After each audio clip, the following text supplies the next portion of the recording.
In today's video, I want to show you how you can make cool bass drones which sound chopped and glitched, which you can use in offbeat parts or when your first kick and bass hits after a break or after the intro. So let's go. We will create this bassline here, or actually we'll tweak our bassline to get this bassline here because it's a very easy trick to get there.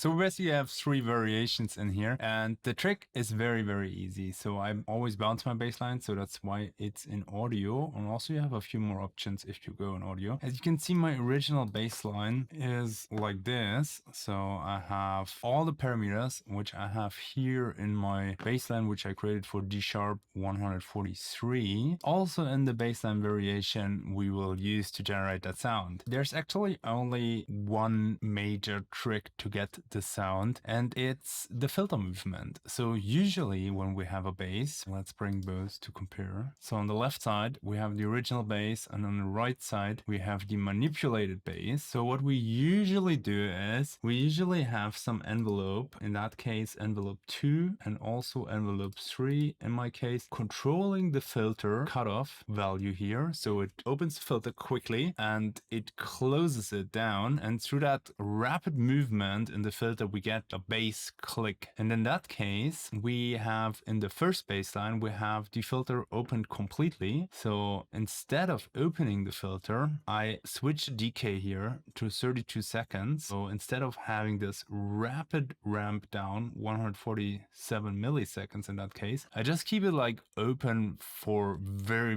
long time. And what it basically does is that we are traveling at a very slow speed down here, and we almost have the filter all the time open. So that's the first one. Besides that, there's actually not much difference here. I added one more thing, which is an automation on the level. So instead of putting the level with the velocity, I bypass the velocity and I'm controlling the velocity with LFO1 here. And let me show you this in the waveform. So with this control here, we basically get this rising here. And I got the idea as I was investigating a little bit into the track Mystical Experience. So you can listen how this sounds in this track here. At around minute 37, I think it's warped a little bit to the different speed here. So let's say about around minute 130, I guess the track goes into that special bass line. So it's the first time when the kick and bass comes. And what it has basically is here this thing, and the bass is starting not exactly here. You can see there is some more bass merging with the kick. I'm assuming, as we can still see it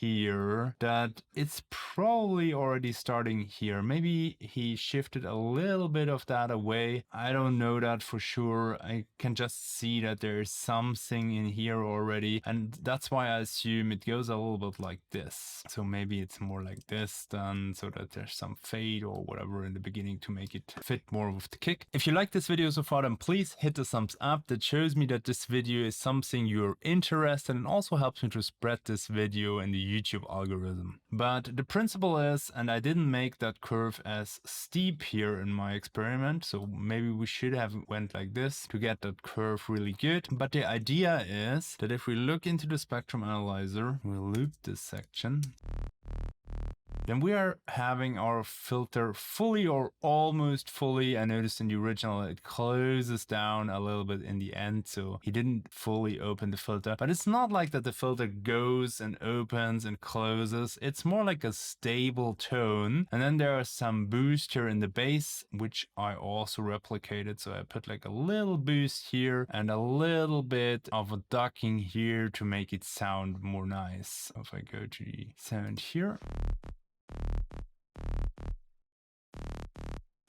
because that high thing is not super nice, so we could also go in here and maybe close this from like 100 to 95. And you can make those notes really long. So if we are on D sharp,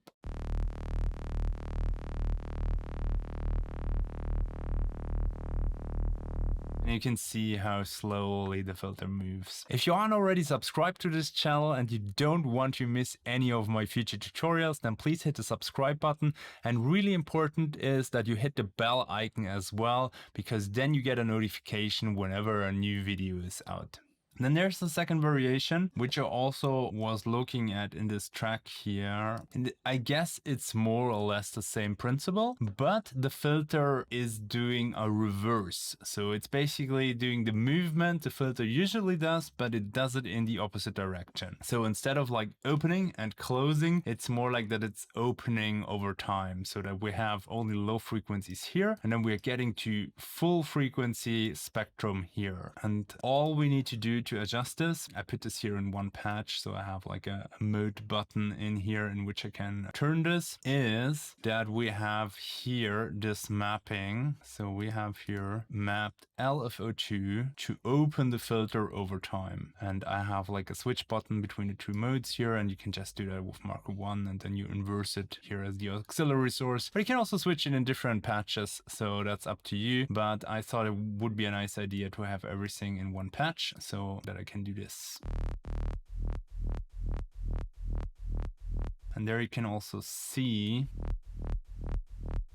how it opens up. And there's an additional noise layer which I forgot to explain in the first variation. So they have layered some noise, I guess, to make that saw wave a little bit less present and ugly. You can layer some noise on top over it. So without the noise, that's up to you, your taste, and how you like it more.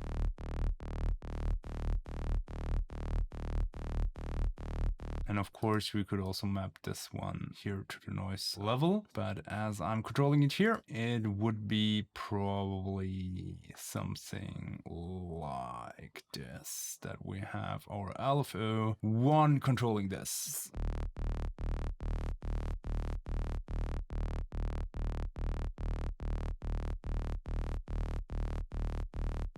That's actually all you need to do to create this kind of glitchy bass swells, which I think are pretty nice in that offbeat patterns or like after a kick and bass drop. And I wanted to show you one more idea which I added here, which is not in the track I got this from. And it is, once you have this down to audio, I think a very interesting thing is if you manipulate the clip transposition here. And what I would avoid is to do this in the area where you overlap with the kick. I would do this, for example, here from the first to the second note. Maybe we even go like this. And I also would keep a little bit of stability in the note and also a little bit of stability once we reach the point. It's not so nice if you do this, because then it goes up. It never reaches that stable point. The same as if we just start here, and we're always somewhere in between. And I think it's a little bit nicer if you go like this. And it sounds like this.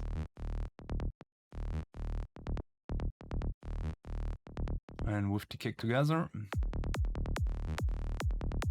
So I think that's a very cool variation you can do. For the warping mode, the tones mode, if you put the grain size very high, works pretty well. I got something really amazing to announce. As you guys know, the last years I have been quite on a journey with my music production, from being a rookie to now breaking the charts.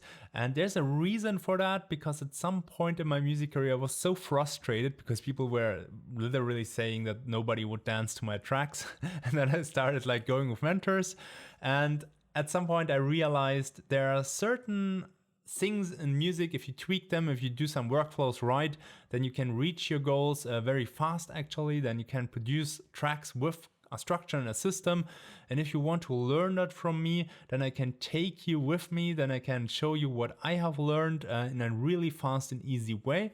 And it will be live, so there will be only a limited number of seats available. And if you want to take part in this, then everything you need to do now is pause the video, click the registration link in the description or up here, enter your email address and everything else. I will notify you, and then you can decide if this program is interesting for you. One additional thing you can also do is, if you don't want to do this like synth based, we can also do glitches here in the bass itself. For example, if we have a bass like this, then we could chop out a note, shorten this note, maybe to a point in which the cycle repeats. So we have this click here, we have this click here, but you have to experiment with the lengths. Just saying, like, there could be different lengths. So maybe it's also cool if you have it on 164 so that we kind of like land more nicely here on the grid things here. So that could be also an option. Just saying, that's something we need to experiment with. And then I would just close the last one as a gap, and this would sound then like this,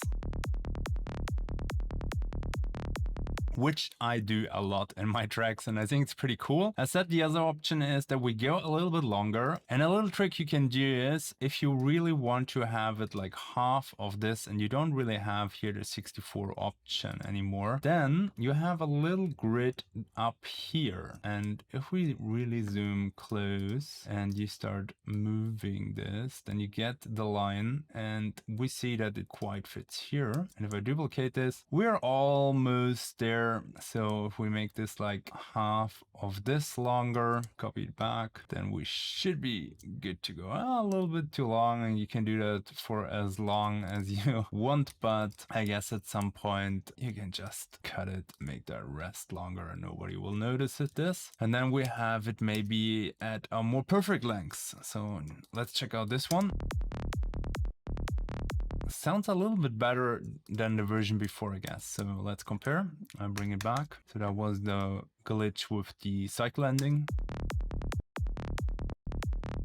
I think this sounds a little bit more tight, to me at least. It sounds a little bit more on the point, but that's something you can try. And of course, you can also try to merge this again, consolidate this, and then combine the techniques I have shown you. So for example, going to the tones mode here again. Anyways, it's a lot about creativity here. So you can try a lot of things, but that's the basics of bass glitches and droney glitches. And with that, you should be able to make some very, very interesting bass lines. If you want to learn more about offbeat bass lines, I have a video up here which you can watch next, which will explain you more about the offbeat bass line.